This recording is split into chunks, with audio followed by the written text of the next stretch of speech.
Abra o seu coração e ouça uma palavra de fé, porque a fé vem pelo ouvir, e ouvir a palavra de Deus.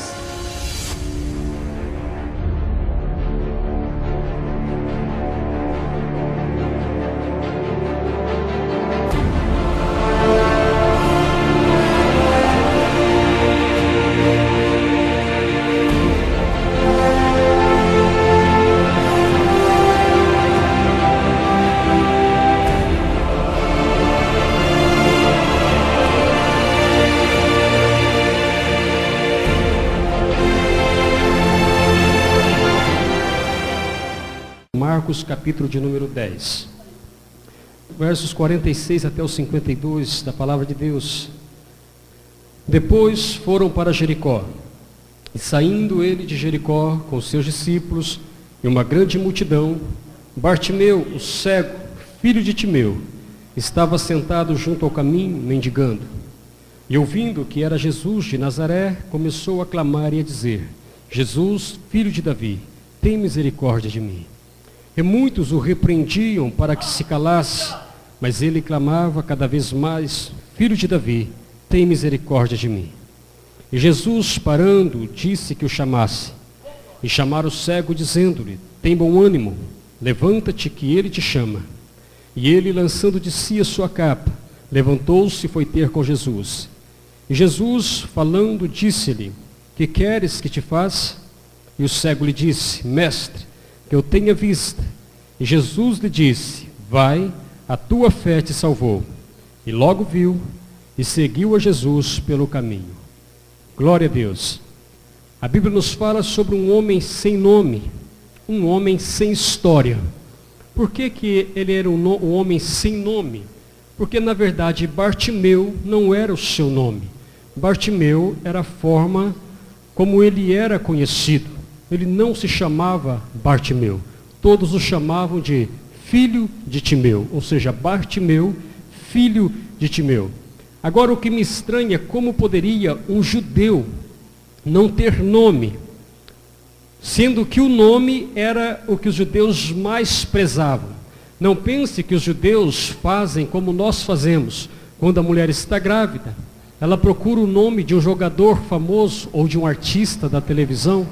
Ou às vezes pega aqueles livros com sugestões de nomes e escolhe lá um nome masculino ou feminino para dar ao seu filho ou à sua filha um nome que mais goste, um nome que mais agrade.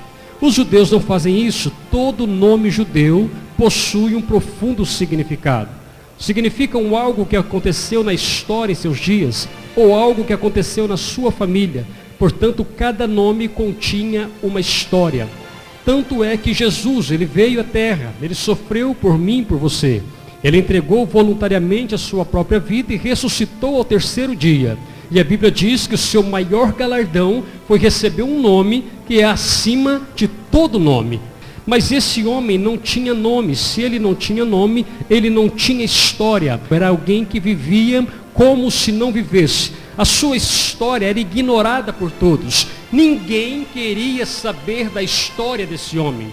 Ninguém queria saber dos seus problemas, das suas dificuldades, das suas lutas. Quando ele nasceu, o que ele fazia, o que ele desejava ser um dia. Ninguém se preocupava com a história dele, porque era um homem que não tinha nome. Como alguém que não tinha nome poderia ser alguém na vida? A Bíblia diz que todos chamavam ele de filho de Timeu. Alguém passava por aquele cego e talvez alguém perguntava: quem é aquele homem? Outros respondiam: aquele é filho do Timeu. Mas como é o seu nome? Olha, o nome dele eu não sei, eu sei o nome do pai dele. O pai dele se chama Timeu. Era como se o nome dele fosse um lembrete, para que todos que olhassem para ele se lembrassem de uma única coisa: esse cego que mendiga nas ruas, ele é filho de Timeu.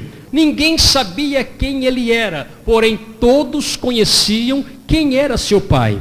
É interessante que a Bíblia não nos deixa nenhum relatório sobre a família desse homem, sobre a história de Timeu. Mas quando nós consultamos a história, nós vamos até um historiador judeu, e ele disse que Timeu, ele era um homem que serviu o exército de Israel por muito tempo de sua vida, até que um dia ele se aposenta.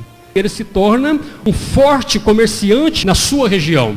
E diz a história que quando o Império Romano chega na Palestina, então Roma confisca todos os bens que Timeu tinha conseguido ajuntar com o seu trabalho e com a sua aposentadoria. Tudo aquilo que ele tinha amontoado com o dinheiro que ele guardava, com as suas rendas, com a sua finança. Roma chega e confisca todos os seus bens. E como se não bastasse, eles ainda cortam o soldo de sua aposentadoria. Deixa aquele homem abaixo de zero. Ele fica revoltado.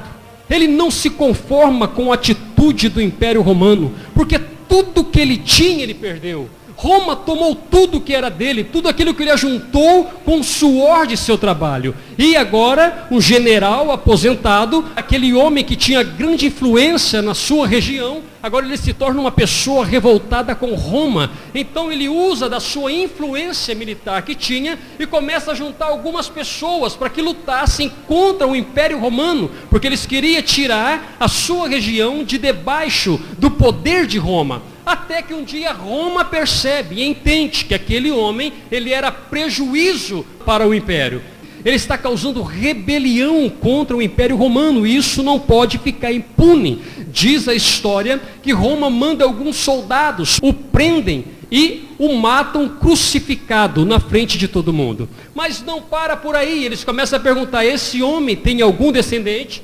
E buscando a família de Timeu, eles descobrem que ele tinha um filho homem. E era normal, quando se crucificava alguém, eles também dessem um basta na vida de todos os filhos homens, para que aqueles filhos não tomassem o mesmo caminho de seus pais. Ou seja, para que aquele filho não quisesse um dia vingar a morte do seu pai, ou causar os mesmos danos ao império que seu pai causou.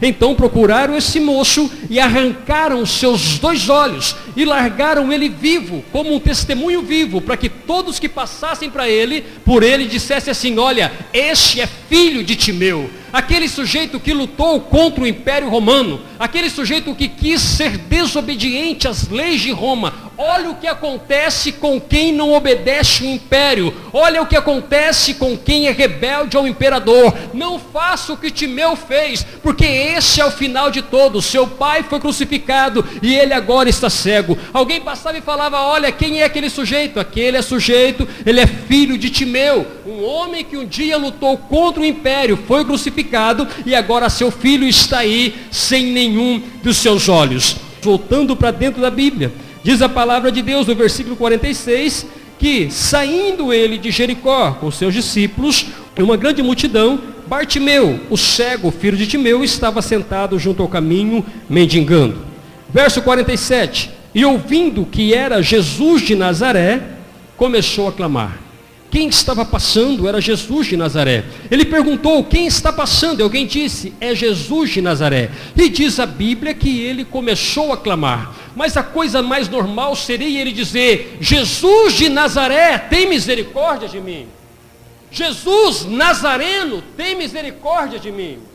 Mas não é isso que ele clama. O que é que ele começa a dizer? Jesus, filho de Davi. O que ele começa a dizer? Jesus, tem misericórdia de mim. Jesus, filho de Davi, tem misericórdia de mim. Mas quem estava passando era Jesus de Nazaré. E por que é que ele dizia, Jesus, filho de Davi, tem misericórdia de mim? Porque na verdade esse homem não estava chamando Jesus como um homem que tinha o poder de operar milagres apenas. Para ele esse homem era muito mais do que um profeta. Ele ouviu falar de Jesus e ele comparou Jesus com as Escrituras. Então ele entendeu que Jesus não era apenas um homem comum, mas ele começou a declarar para todo mundo ouvir, esse homem que aqui está passando, ele é o Messias. Ele não dizia que ele era filho de Davi, dizendo que Davi era seu pai. Não, ele estava se referindo ao que diz em Isaías capítulo 11, verso de número 1 e 2, que diz, porque brotará um rebento do tronco de Jessé, e das suas raízes um renovo frutificará, e repousará sobre ele o Espírito do Senhor, o Espírito de sabedoria e de inteligência, o Espírito de conselho e de fortaleza, o Espírito de conhecimento e de temor do Senhor. Ele estava dizendo: esse homem é o ungido de Deus, ele é o Messias, esse homem é o Salvador do mundo. E começou a dizer: ele é o filho de Davi. Jesus ia passando e ele começava a dizer: filho de Davi, tem misericórdia de mim. Tu és Senhor sobre senhores, tu és rei sobre reis, tu és o ungido de Deus, tu és o Messias esperado, o Senhor é o enviado de Deus a essa terra para salvar o mundo. E ele reconhece Jesus como Senhor, mas ele ainda não tinha sido curado, ele ainda estava cego e já reconheceu Jesus como seu único Senhor, como seu único Salvador, sem barganha nenhuma, sem nenhuma troca. Ele não disse assim: Jesus, se o Senhor me curar, eu te aceito como meu Senhor. Senhor, se o Senhor me curar, eu vou reconhecer o seu senhorio. Se o Senhor me curar, eu vou te seguir. Não, ele disse: independente do que aconteça, esse é o filho de Davi, esse é o Senhor do mundo, esse é o Salvador da humanidade. Esse título começa a incomodar os religiosos da época.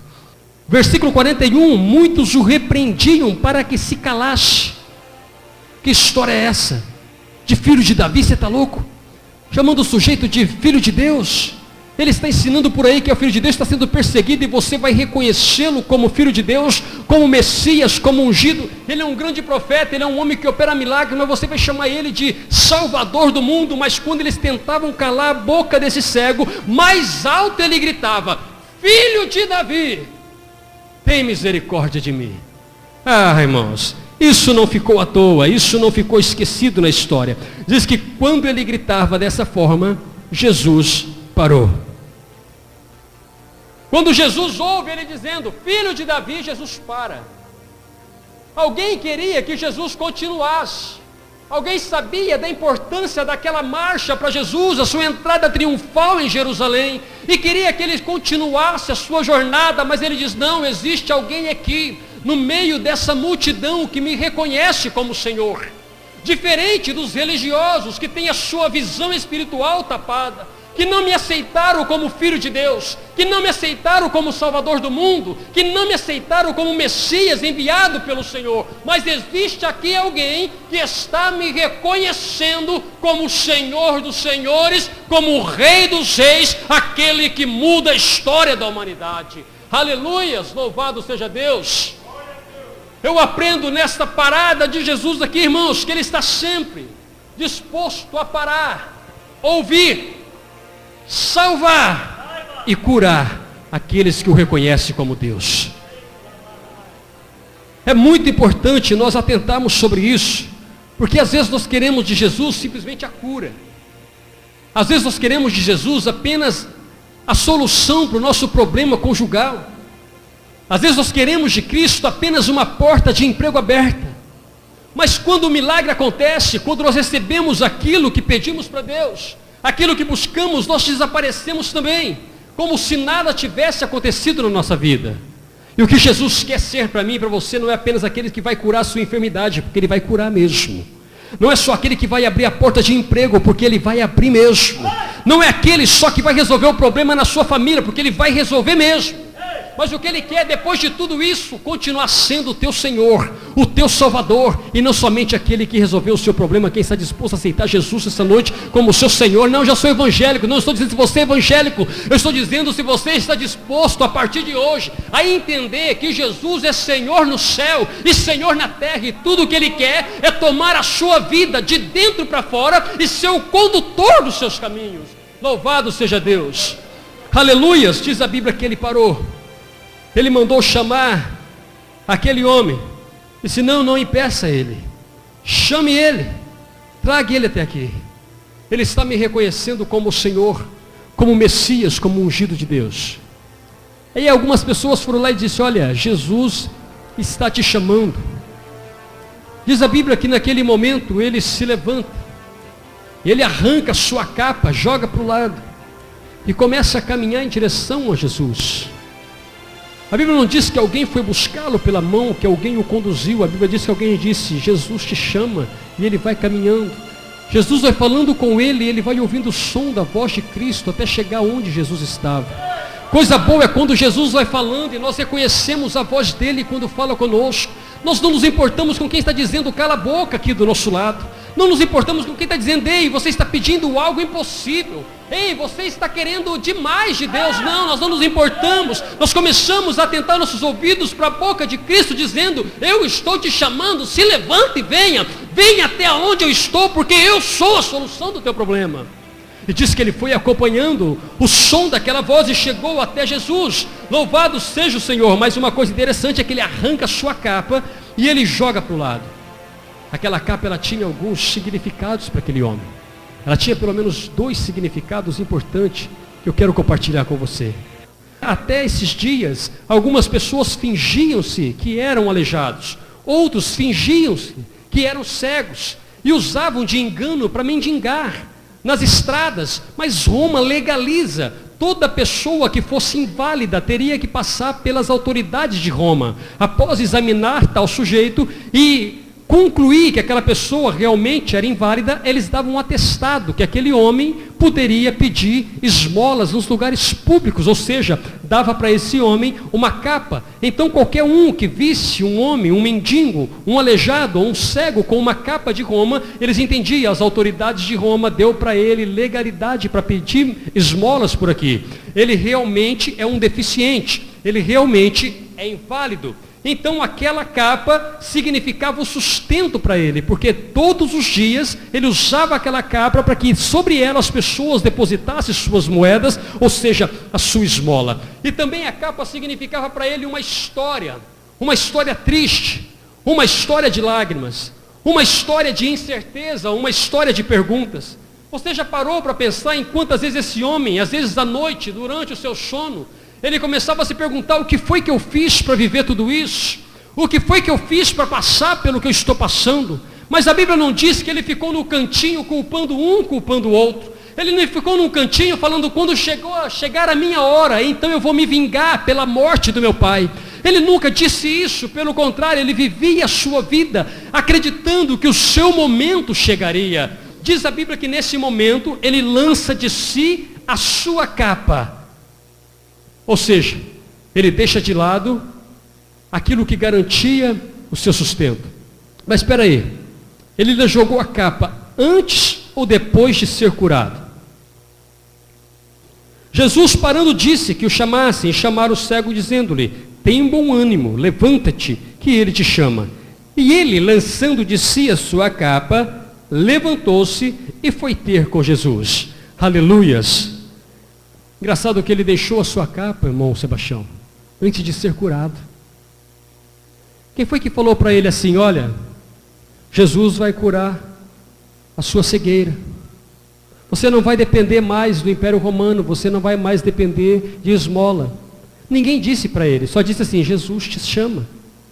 Quando alguém disse Jesus te chama, ele entendeu: chegou o meu momento, independente do que aconteça, eu não vou mais ser preso às coisas terrenas, eu não mais ficarei preso às coisas materiais, porque eu sei que quem vai mudar a minha vida, a minha história está aqui diante de mim. Hoje é o dia da mudança de vida, hoje é o dia da mudança da história, o quadro da minha vida mudará hoje. E diz a Bíblia que ele tira a sua capa, ou seja, uma disposição havia nele ao desapego das coisas terrenas, e sem contar coisas que muitas vezes nos atrapalham de chegar até onde Jesus está.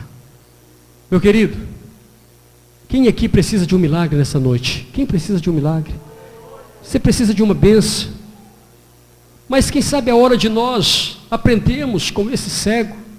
Será que não existe nada na nossa vida, nenhum pequeno detalhe, que esteja nos impedindo,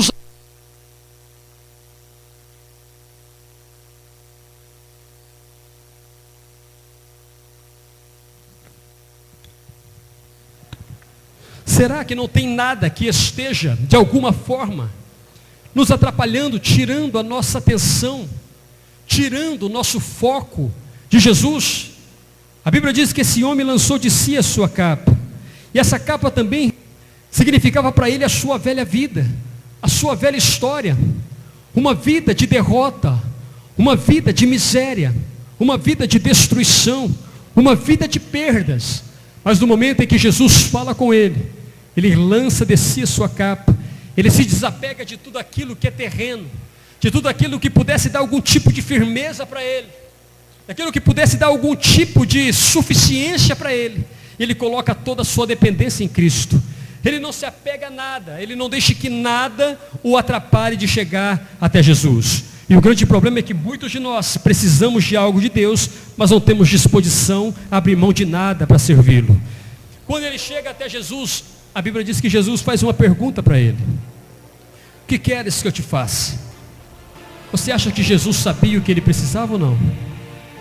Jesus sabia o que ele precisava, irmãos. Jesus conhecia a vida dele. Jesus sabia exatamente o que ele queria, o que ele precisava. Por que é que Jesus perguntou para ele: o que queres que eu te faça? Às vezes, nós não conhecemos Jesus como deveríamos. É por isso que às vezes a nossa fé é abalada. É por isso que às vezes nós pensamos em parar. É por isso que às vezes nós queremos desistir do nosso casamento, da nossa família, do nosso ministério. Porque muitas vezes nós não conhecemos o Jesus que nós servimos. Mas eu quero dizer para você, ainda que você não conheça o Jesus que você esteja servindo, Ele te conhece profundamente. Ele sabe cada item da sua história, cada vez que você parou, cada vez que você chorou. Ele sabe exatamente o que você precisa hoje. Ele conhece o seu proceder, o seu caminhar. Ele sabe que você entrou aqui nessa noite falando: Senhor, eu preciso de um milagre, eu preciso da sua ajuda, eu preciso do teu socorro. Jesus conhece a sua vida, mas ainda assim Ele insiste em te perguntar: o que você quer que eu te faça? Aleluias, aleluias. Louvado seja Deus. Existe uma chave bíblica, irmãos, para uma oração que ela é feita, e com a oração vem a resposta de Deus.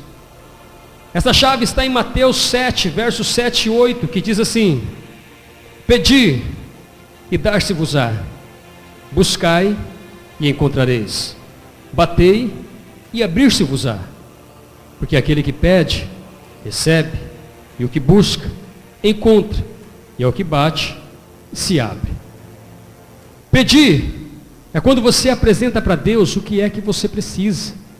Ei, eu não sei o que você está precisando, Jesus sabe, mas Ele quer que você esteja enfático nessa noite, que você esteja claro e diga para Ele exatamente o que você precisa. Ei, mas mesmo que seja algo absurdo, mesmo que seja algo que alguém vai falar para você que é loucura, mesmo que seja algo que se alguém ouvir vai dizer: ei, você está pedindo demais. Vai pedir para Jesus conforme aquilo que você precisa, entendendo que você está falando com aquele que criou o céu, criou a terra e que tudo pertence a Ele.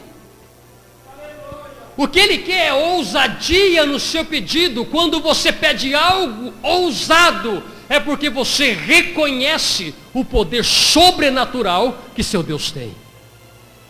Ah, Senhor, mas o que eu estou precisando é algo muito grande, é algo impossível. Ele está dizendo: eu desafio você, diga para mim o que é que você quer que eu te faça. O primeiro passo é pedir. O segundo passo é buscar. Buscar e achareis. Quando nós falamos em buscar, isso implica em procurar algo que estava perdido, algo que nós tínhamos e nós já não temos mais, algo difícil de se encontrar. Ninguém procura ou busca algo que esteja à sua mão. Não é algo que ele não tem, é algo que ele perdeu. Quem sabe hoje, como disse a irmã Márcia, você tem perdido a sua alegria, você tem perdido a sua paz, quem sabe até a sua alegria de servir a Deus. Quem sabe você sinta saudade quando você vinha para a igreja e chorava na presença de Deus, quando a palavra de Deus tocava no seu coração e você saía daqui exaltando o nome do Senhor. Você não andava, você parece que flutuava na presença de Deus. Quem sabe você vem aqui falando: Senhor, o meu ministério um tempo atrás era outro, e agora eu já não consigo mais desenvolver o meu ministério como eu fazia antigamente. Quem sabe você tinha algum dom e faz tempo que você não faz uso desse dom. Quem sabe algum tempo você tem até falado: Senhor, eu acho que eu perdi o dom que eu tinha. Eu tenho uma notícia para você: ninguém perde o dom.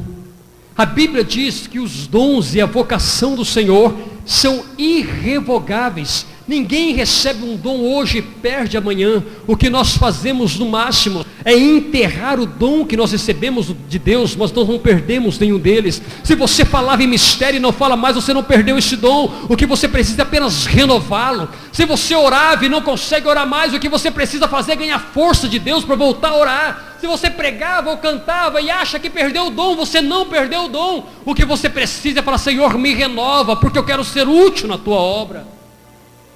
Quem sabe você era uma pessoa alegre, uma pessoa feliz, uma pessoa de bem com a vida, e agora você se pega para os cantos chorando, dentro da sua casa, no seu quarto, no seu banheiro, se lamentando, olhando para tantas perdas, para tantas dificuldades, tantos fracassos.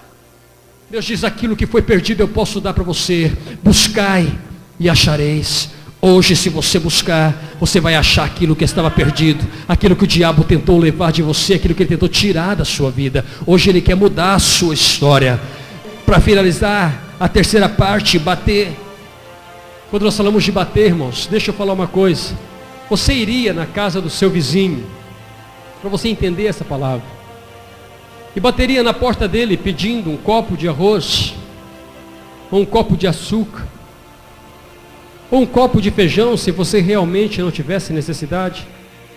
Você teria coragem de ir à casa do seu vizinho e dizer: eu não tenho comida na minha casa, você pode me dar o sustento para meus filhos? Você bateria nessa porta?